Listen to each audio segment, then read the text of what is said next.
اگر آپ کا ٹیم پیرٹ اب آپ کی بات نہیں سن رہا اور آپ کے سکھائے گئے اشاروں پر عمل نہیں کر رہا ہے تو آج ہم جانیں گے کہ وہ ایسا کیوں کر رہا ہے اور ہمیں ایسے میں کیا کرنا چاہیے۔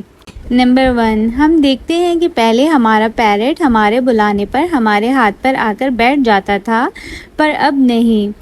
ایسا اس لیے کہ اب آپ کا پیرٹ سمجھدار ہوتا جا رہا ہے اور ہمارے رویوں کو سمجھنے لگا ہے۔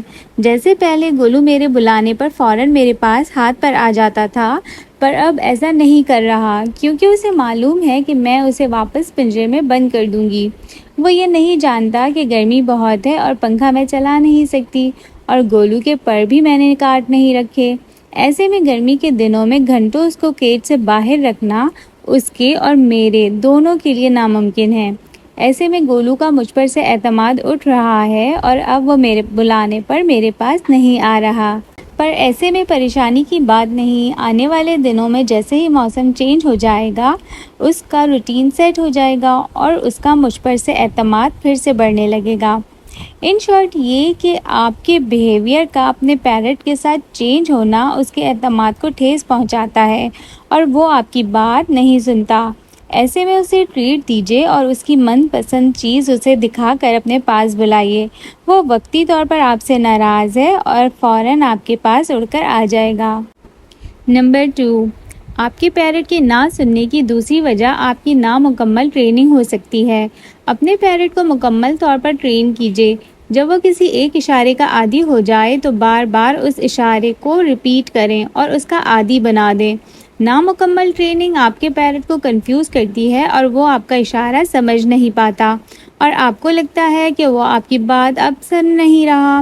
جیسے میں گولو کو ہاتھ ہلا کر ہائے کہتی ہوں تو یہ جواب میں بھی ہائے کہتا ہے، لیکن اگر میں ہاتھ ہلا کر ٹاٹا بائے بائے بھی کہنے لگوں تو یہ ایک اشارے کے دو مطلب سمجھ نہیں پائے گا اور پھر میرے ہاتھ ہلانے پر نہ ہائے کہے گا اور نہ ہی بائے، بلکہ خاموش ہو جائے گا۔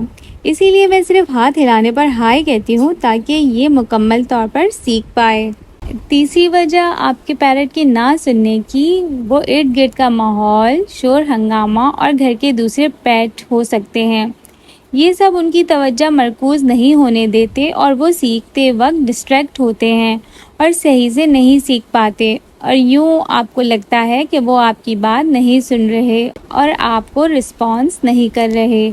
اسی لیے ٹریننگ کرتے وقت اس بات کا خیال رکھیں کہ آپ کا پیرٹ ارد گرد کے ماحول، شور ہنگامے اور دوسرے پیٹ سے ڈسٹریکٹ نہ ہو بلکہ مکمل طور پر آپ کی طرف متوجہ ہو۔ نمبر 4، چوتھی وجہ آپ کے پیرٹ کا بور ہونا ہے۔ پیرٹ کو فل ٹائم ایکسرسائز اور مینٹلی ہیلدی رہنے کے لیے لکڑی کے ٹوائز کھیلنے کو دینے چاہیے تاکہ وہ صحت مند رہ سکیں، اور جب آپ کا پیرٹ ہیپی اور ہیلدی ہوگا تو آپ کو اچھا رسپانس کرے گا، جبکہ ایک پیرٹ جو مستقل بند رہتا ہو اور آپ اس کو ٹائم نہ دے پا رہے ہوں تو وہ آپ کو رسپانس کرنا بھی بند کر دیتا ہے۔ اسی لیے اگر آپ نے اپنے پیرٹ کو ٹیم کر رکھا ہے اور وہ بچپن میں اچھے سے ٹیم ہو گیا ہے تو اسی روٹین کو جاری رکھیے۔ آپ کے روٹین میں تبدیلی آپ کا پیرٹ سمجھ نہیں پائے گا اور وہ آپ کو رسپانس نہیں کرے گا۔ ویڈیو پسند آئی تو لائک، شیئر اور سبسکرائب کیجیے۔ Thank you.